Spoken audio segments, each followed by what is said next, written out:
ये आजादी इतनी आसानी से नहीं मिली है, क्योंकि ये जब आजादी का आंदोलन चल रहा था, उस आजादी के आंदोलन में लाखों लोगों ने हिस्सा लिया। सैकड़ों अंतर्राष्ट्रीय ख्याति प्राप्त नेता थे। उस आजादी के आंदोलन में खून भी बहा, लाखों की जान गई। लेकिन मैं आप सबसे पूछना चाहता हूं, क्या उस आजादी के आंदोलन में कहीं भी इस देश की महिलाएं, इस देश के दलित, पिछड़े, आदिवासी के अधिकार की कोई चर्चा है?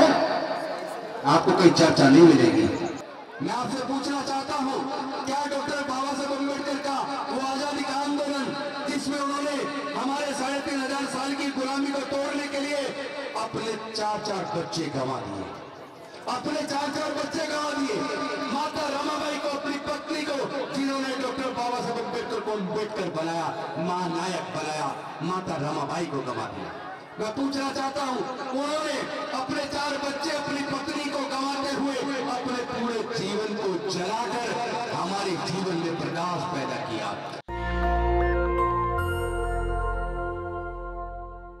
कौन से वो धर्मशास्त्र हैं जिन्होंने हमारे लोगों को 3500 पढ़ने लिखने से दूर रखा? कौन से वो धर्मशास्त्र हैं, कौन सी वो सामाजिक व्यवस्था है जिन्होंने 3500 साल तक हमारे लोगों को सम्मान के जीवन से, मानवता के जीवन से वंचित रखा, संपत्ति से जीवन वंचित रखा? अगर हमने इस सच्चाई को नहीं जाना तो डॉक्टर बाबा साहब अम्बेडकर की कुर्बानी बेकार चली जाएगी। ये आजादी इतनी आसानी से नहीं मिली है, क्योंकि ये जब आजादी का आंदोलन चल रहा था, उस आजादी के आंदोलन में लाखों लोगों ने हिस्सा लिया। सैकड़ों अंतर्राष्ट्रीय ख्याति प्राप्त नेता थे। उस आजादी के आंदोलन में खून भी बहा, लाखों की जान गई। लेकिन मैं आप सबसे पूछना चाहता हूं, क्या उस आजादी के आंदोलन में कहीं भी इस देश की महिलाएं, इस देश के दलित, पिछड़े, आदिवासी के अधिकार की कोई चर्चा है? आपको कोई चर्चा नहीं मिलेगी। लेकिन दूसरी तरफ एक और आजादी की लड़ाई लड़ी गई। ये आजादी की लड़ाई केवल 200 साल की अंग्रेजों की गुलामी से आजादी की लड़ाई थी, जिसमें लाखों लोगों ने हिस्सा लिया। सैकड़ों अंतर्राष्ट्रीय ख्याति प्राप्त नेता थे। उदार हथियारों का भी इस्तेमाल हुआ। लेकिन इस पूरे आजादी के आंदोलन में कहीं भी देश के दलितों, पिछड़ों, आदिवासियों और महिलाओं के हक और अधिकार का कहीं एक शब्द नहीं मिलेगा। लेकिन इसी दौरान 3500 साल की गुलामी से आजादी का भी एक आंदोलन चला, जिसको अकेले डॉक्टर बाबा साहब अम्बेडकर ने चंद साथियों के साथ लड़ा। एक तरफ 200 साल की गुलामी से आजादी का आंदोलन है, अंग्रेजों की गुलामी से आजाद होकर काले अंग्रेजों के हाथ में सत्ता आ जाए और दलित, पिछड़ा, आदिवासी, महिला वो ऐसी गुलाम बनी रहे। और दूसरी तरफ 3500 साल की गुलामी तोड़कर देश के दलितों, पिछड़ों, आदिवासियों और महिलाओं की आजादी का आंदोलन अकेले डॉक्टर बाबा साहब अम्बेडकर ने चंद साथियों के साथ लड़ा। कोई खून नहीं बहाया, किसी का खून नहीं बहा, किसी की जान नहीं गई, कोई औजार हथियार का इस्तेमाल नहीं हुआ। डॉक्टर बाबा साहब अम्बेडकर ने अपनी बुद्धि और विवेक से, अपनी काबिलियत से इस लड़ाई को लड़ा और हमें 3500 साल की गुलामी से आजादी दिला दी। लेकिन साथियों, यहाँ एक बहुत महत्वपूर्ण बात है जो मैं कर ले आया हूँ। मैं आपसे पूछना चाहता हूँ, क्या डॉक्टर बाबा साहब अम्बेडकर का वो आजादी का आंदोलन, जिसमें उन्होंने हमारे 3500 साल की गुलामी को तोड़ने के लिए अपने 4 बच्चे गंवा दिए, अपने 4 बच्चे गंवा दिए। माता रमाबाई को, अपनी पत्नी को, जिन्होंने डॉक्टर बाबा साहब अम्बेडकर को अम्बेडकर बनाया, महानायक बनाया, माता रमाबाई को गंवा दिया। मैं पूछना चाहता हूं, उन्होंने अपने 4 बच्चे, अपनी पत्नी को गंवाते हुए अपने पूरे जीवन को जलाकर हमारे जीवन में प्रकाश पैदा किया। हमारे जीवन में सारे हक अधिकार जो मिले हैं वो डॉक्टर बाबा साहब अम्बेडकर ने अपने पूरे जीवन को जलाकर हमें दिए हैं। लेकिन आज वो सारे हक अधिकार छीन रहे थे। उन्होंने हमें डॉक्टर, इंजीनियर, जज, कलेक्टर, साइंटिस्ट, प्रोफेसर बनने का रास्ता बनाया।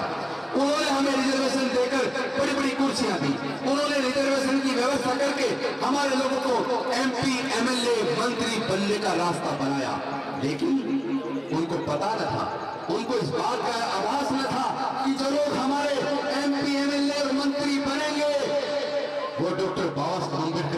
जवानी को बेकार कर देंगे। उन्हीं के रहते हुए हमारे समाज के सारे अधिकार छीन गए।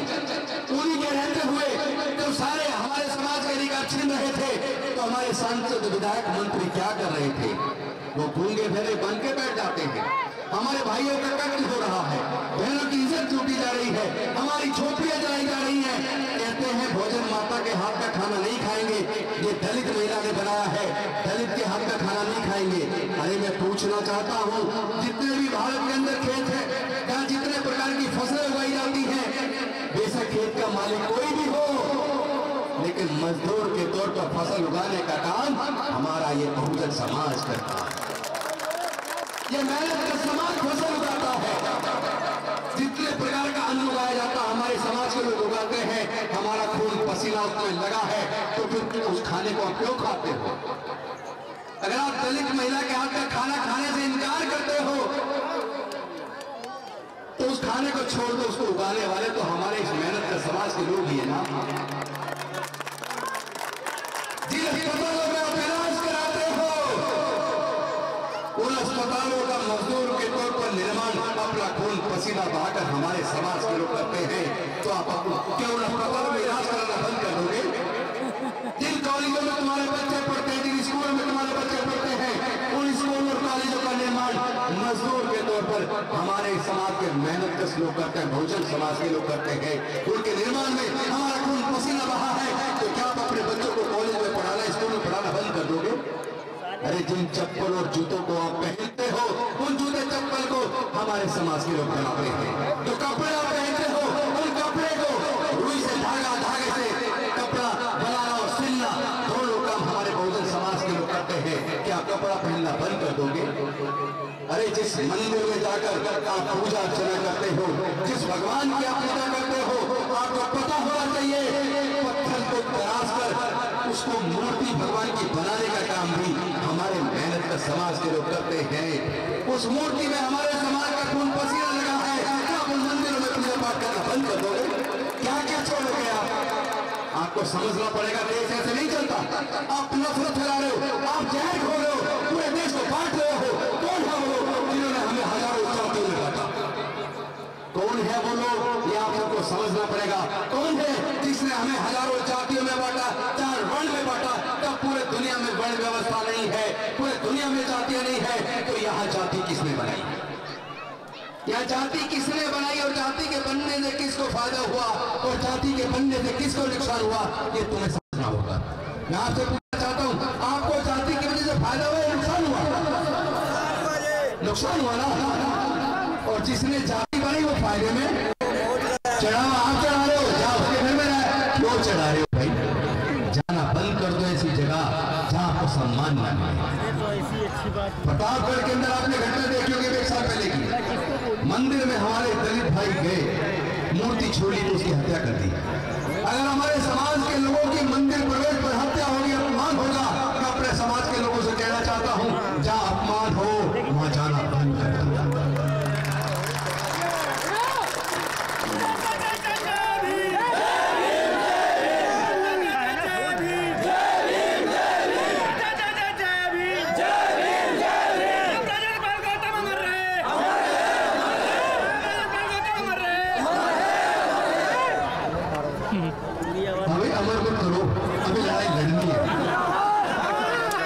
समाज की पूरी आजादी की लड़ाई लड़नी है। इस लड़ाई में अगर हमारी जान भी चली जाए तो कोई गम नहीं है। जो डॉक्टर बाबा साहब अम्बेडकर चाहते थे कि हमारे नेता कैसे होने चाहिए, जो समाज की आवाज बने, समाज की जो तकलीफ और मजबूरी के साथ संविधान सभा में उठाए, लेकिन हमारे नेताओं ने धोखा दिया। मैं आपको प्रॉमिस करता हूं, आपके साथ ये गद्दारी मैं होने नहीं दूंगा। इस लड़ाई को लड़ेंगे, इस लड़ाई को लड़ेंगे भी और जीतेंगे भी। हम हारने वाले लोग नहीं हैं, हम स्वाभिमानी लोग हैं। हम डॉक्टर बाबा साहब अम्बेडकर की संतान हैं, हम सम्राट अशोक की संतान हैं, हम संत गुरु रविदास की संतान हैं। हम लोग मेहनत कश लोग हैं, कमा के खाने वाले लोग हैं। हमें तुम्हारा 10-20 किलो अनाज नहीं चाहिए, हमें सम्मान और स्वाभिमान का जीवन चाहिए।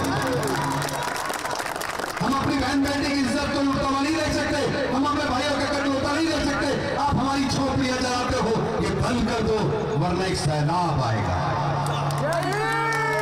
डॉक्टर बाबा साहब अम्बेडकर को मानने वाले लोग खड़े हो गए, तुम समझ नहीं पाओगे कितनी जेलें बनाओगे, कितने लोगों को जेल में डालोगे झूठे मुकदमे बनाकर, आपकी जेलें कम पड़ जाएंगी। हम करोड़ों लोग जिस दिन घर से निकल पड़े जेल जाने के लिए, तुम्हारी जेलें भी कम पड़ जाएंगी और तुम्हारे घर भी कम पड़ जाएंगे। हम अपने समाज के स्वाभिमान के लिए, सम्मान के लिए जो कुछ करना पड़ेगा करेंगे, क्योंकि अब तो मैं पर्दाफाश करके छोड़ूंगा इन सारे जो षड्यंत्र करने वाली सरकारें हैं। इन सरकारों ने क्या षड्यंत्र किया शायद तुम्हें पता भी नहीं है, क्योंकि कोई आपको बताता नहीं है। बिल्कुल सही कहा मेरे साथी ने, मेरे साथी उधर बैठे सुमित चौहान जी, उन्होंने सही कहा कि आप ये सारे मीडिया चैनल को देखना बंद करो, ये केवल नफरत फैलाते हैं, ये केवल नफरत फैलाते हैं। ये भारत से इनको प्यार नहीं है, ये गद्दार लोग हैं, ये देश को तोड़ने की साजिश में शामिल हैं। ये वही लोग हैं जो पुलवामा की घटना का जो उजागर किया है सच, वहां के उस वक्त के राज्यपाल सत्यपाल मलिक जी ने इन मीडिया चैनल की हिम्मत नहीं हो रही उसके ऊपर चर्चा कर ली। अरे एक अतीक के साथ जो हुआ, यानी कानून की सुरक्षा में ही इन लोगों को मरवा दिया। अरे गुंडे कोई हो ना हो, माफिया हो, तो सरकार सजा देना, कोर्ट किस लिए है, किस लिए कोर्ट? अगर सब लोग औजार हथियार उठा लेंगे और ऐसे मारने लग जाएंगे तो फिर देश बचेगा क्या? फिर कानून व्यवस्था बचेगी क्या? फिर कोर्ट कचहरी की जरूरत है क्या? उस पर चर्चा सारे टीवी चैनल पर चर्चा करवा रहे हैं। लेकिन पुलवामा का जो खुलासा किया, जो 40 हमारे जवान मारे गए, 300 किलो RDX लेकर एक गाड़ी घूमती रही और वहां जाकर टकरा के हमारे सैनिकों को मार दिया। और उन्होंने जो खुलासा किया कि वो सेना के जवानों ने केवल 5 प्लेन मांगे थे कि हमें प्लेन से वहां तक पहुंचा दो, उनको प्लेन मुहैया नहीं कराए, उनको प्लेन मुहैया नहीं कराए। खुद के लिए 8,000 करोड़ का प्लेन खरीद लिया, लेकिन सैनिकों को वहां तक भेजने के लिए 5 प्लेन नहीं दे सकते। इस पे हमारा मीडिया चर्चा नहीं करता, हमारा चर्चा करता है तो नफरत के लिए हिंदू मुसलमान करता है। लेकिन मैं आपसे एक बात कह देना चाहता हूँ, चूंकि इस सारे साजिश में अगर किसी का नुकसान हो रहा है, दलितों का, पिछड़ों का, आदिवासियों का, माइनॉरिटीज का, आपका नुकसान है। क्योंकि जब दंगे होते हैं, ये जो धार्मिक जुलूस निकलते हैं, उसमें जो तलवारें लहराते रहते हैं गेरुए कलर के कपड़े डालकर, आपको कभी ध्यान से देखना, उसमें उन जातियों के लोग नहीं मिलेंगे जो देश के सारे संसाधनों पर कब्जा करके बैठे हैं, जिनके घरों में मंदिरों का चढ़ावा जाता है। वो समाज के लोग उन धार्मिक जुलूस में नहीं मिलेंगे, वो समाज के लोग उन दंगों में नहीं मिलेंगे जो लोग पूरे देश के बिजनेस पे कब्जा किए हुए हैं। तो मैं आपसे पूछना चाहता हूँ, दलित, पिछड़े, आदिवासी, आप लोग की जान इतनी सस्ती है क्या? आप लोग का इस्तेमाल करके दंगों में इस्तेमाल कराया जाता है, और जब दंगे में मरने वाला तो मर गया, जिसने मारा वो जेल गया, और उसके माँ बाप प्रॉपर्टी बेच के उसका केस लड़ने पर लगा देते हैं। लगाते हैं कि नहीं लगाते? तो मैं आपसे पूछना चाहता हूँ, मैंने एक लिस्ट अभी देखी जो गुजरात में 2009 में दंगे हुए, उसमें लगभग 1600 के करीब लोग गिरफ्तार हुए। उन 1600 के करीब जो लोग गिरफ्तार हुए, आपको जान के ताजुब होगा और आपको पता लगना चाहिए सच का, उसके अंदर 95% लोग अनुसूचित जाति, जनजाति, पिछड़े वर्ग के लोग जेल गए। 95%। भाई इधर कोई क्या कर रहा है उसकी तरफ ध्यान देने की आपको जरूरत नहीं है। जो दारू पिए थे, दारू पे ध्यान दोगे तो असली चीज से बैठ जाओगे। यही तो सत्यानाश है हमारा, कि हमारे गरीब समाज के लोग, मेहनत करने वाले लोग, उनमें कुछ लोग केवल शराब की वजह से बर्बाद हो जाते हैं। आपको नशे से दूर रहना है, बढ़िया पढ़ाई को अपना हथियार बनाना है। तो मैं कहना चाहता हूँ साथियों, किसी भी प्रकार के जब दंगे होते हैं तो उसमें मारा गरीब जाता है, जेल भी गरीब जाता है, बर्बाद गरीब होता है। अपने बच्चों को समझाइए, किसी भी दंगे में हमारा दलित, पिछड़ा, आदिवासी शामिल नहीं होना चाहिए, हमारे बच्चों का इस्तेमाल नहीं होने देना चाहिए। हमें जागरूक होना है। इन सरकारों ने इतना बड़ा षड्यंत्र रचा है, ये धर्म के नाम पर दंगे करवाते हैं और दंगों में गरीबों के बच्चे जेल जाते हैं। इससे हमें जागरूक होना है। और दूसरी बात, सरकारों ने साजिश रची है। डॉक्टर बाबा साहब अम्बेडकर ने रास्ता बनाया था, फ्री में पढ़ के हमारे बच्चे जज, engineer, doctor, collector, scientist, professor बने और बने। गरीब को बच्चे बने, इंजीनियर बने, डॉक्टर बने, कलेक्टर बने, साइंटिस्ट बने, प्रोफेसर बने। लेकिन आज सरकारों ने जानबूझकर सरकारी कॉलेजों की भी फीस इतनी ज्यादा कर दी। अगर आप अपने बच्चे को इंजीनियर बनाना चाहते हो, डॉक्टर बनाना चाहते हो, वकील बनाना चाहते हो, सरकारी कॉलेज के अंदर एक कोर्स को करने के लिए 15 लाख रुपया चाहिए। 15 लाख। मैं आप सबसे पूछना चाहता हूं, क्या SC, ST, OBC और माइनॉरिटी के 99% लोग अपने बच्चे की ये डिग्री कराने के लिए, इंजीनियरिंग, मेडिकल, लॉ या मैनेजमेंट की डिग्री कराने के लिए क्या 15 लाख खर्च कर पाएंगे? क्या सरकारी कॉलेज जनता के पैसे से, टैक्स के पैसे से बना है, और वही जनता उस कॉलेज के अंदर अपने बच्चे को पढ़ा नहीं सकती क्योंकि उसके पास 15 लाख रुपए नहीं है। मैं आप सबसे पूछना चाहता हूं, क्या हमें ऐसी सरकारों की जरूरत है जो हमारे बच्चों को पढ़ा नहीं सके? क्या हमें ऐसी सरकारों की जरूरत है जो हमारे इलाज के खर्च उठा सके? क्या हमारे ऐसी सरकारों की जरूरत है जो हमारे युवाओं को रोजगार न दे सके? क्या हमारे ऐसी सरकारों की जरूरत है जो हमारे बच्चों को दंगों में झकेल देती है, जो हमारे सैनिकों को सुरक्षा ना दे सके, विमान उपलब्ध ना करा सके? क्या हमें ऐसी सरकारों की जरूरत है? नहीं है। तो साथियों, मैं आपसे कहना चाहता हूं, फिर से एक आजादी की लड़ाई की जरूरत है जो डॉक्टर बाबा साहेब अम्बेडकर हमें देकर गए थे। पढ़ाई महंगी करके पढ़ाई छीन ली, और जो नौकरियां मिल जाया करती थी वो ठेकेदारी प्रथा को दे दी, और ठेकेदारी प्रथा में गरीबों का शोषण होता है। आधी धन का ठेकेदार खा जाता है, जो पूरी पैसे मांगता है उसको नौकरी से निकाल देता है। आउटसोर्स करके हमारा बेड़ा गर्क कर दिया, हमारी नौकरियां भी छीन ली और महंगी पढ़ाई करके हमारी पढ़ाई भी छीन ली। तो जो थोड़े बहुत बच्चे हमारे गांव से निकल के जज, engineer, doctor, collector, scientist, professor बने थे, अब वो रास्ता भी इन्होंने बंद कर दिया। अब हमारे बच्चे बड़े बड़े अफसर नहीं बन पाएंगे क्योंकि पढ़ाई इतनी महंगी कर दी कि आप पढ़ ना पाए, और सरकारी जितनी नौकरियां थी उनको प्राइवेट हाथों में ठेकेदारी को दे दिया, और जो बड़े अफसर डायरेक्ट लेटरल एंट्री से हो रहे हैं उसमें रिजर्वेशन नहीं है। तो हमारे बच्चों का भविष्य अंधकार में डालने वाली सरकारों को आपको माफ नहीं करना है। आपको 10-20 किलो अनाज के झांसे में नहीं आना है।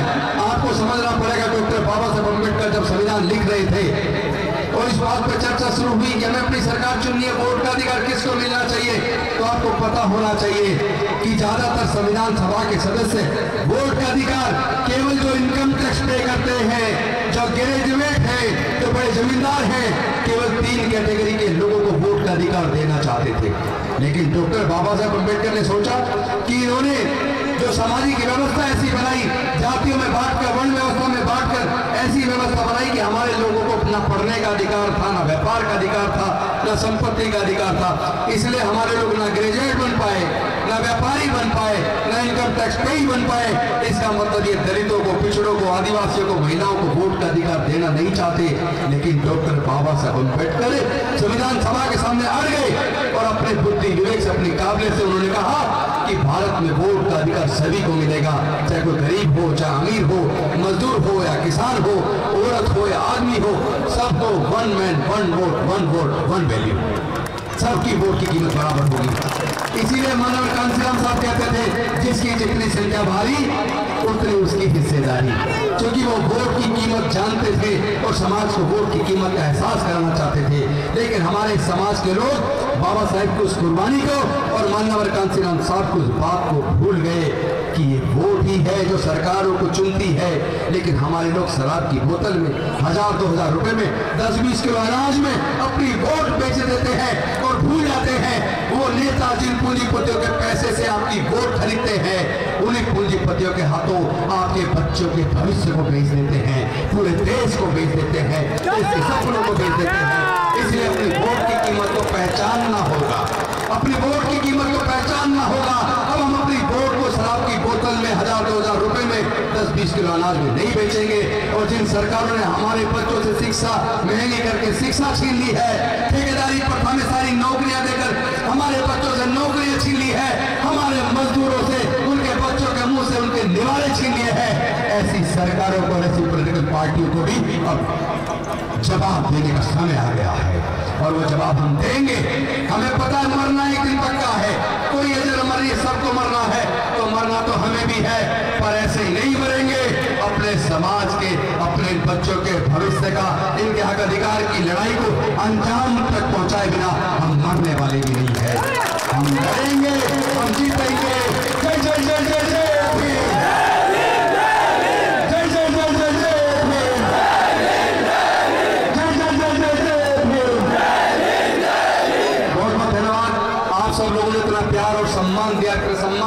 मुझे सुना, लेकिन मैं निवेदन करूंगा ये केवल भाषण तक सीमित ना हो जाए। आपको डॉक्टर बाबा साहब अम्बेडकर को केवल मूर्ति पूजने तक सीमित ना हो जाए। डॉक्टर बाबा साहब के विचार के साथ जीना है, अपने अंदर उनके विचार को आचरण में लाना है और अपने बच्चों को डॉक्टर बाबा साहब अम्बेडकर के सपनों का भारत बनाने के लिए तैयार करना है। हर घर से एक मानव पैदा करना है। उसके बाद आपके बच्चों का भविष्य उज्जवल है। बहुत बहुत धन्यवाद। नमो बुद्धाय, जय भीम। नेशनल दस्तक की आपसे गुजारिश है कि अगर इसको बचाना चाहते हैं तो नेशनल दस्तक को सब्सक्राइब करने के लिए रेड कलर के सब्सक्राइब बटन को दबाएं, फिर बेल आइकन की घंटी दबाएं। नेशनल दस्तक को बचाने के लिए बहुत जरूरी है कि हर खबर को शेयर करें, लाइक करें, कमेंट जरूर करें।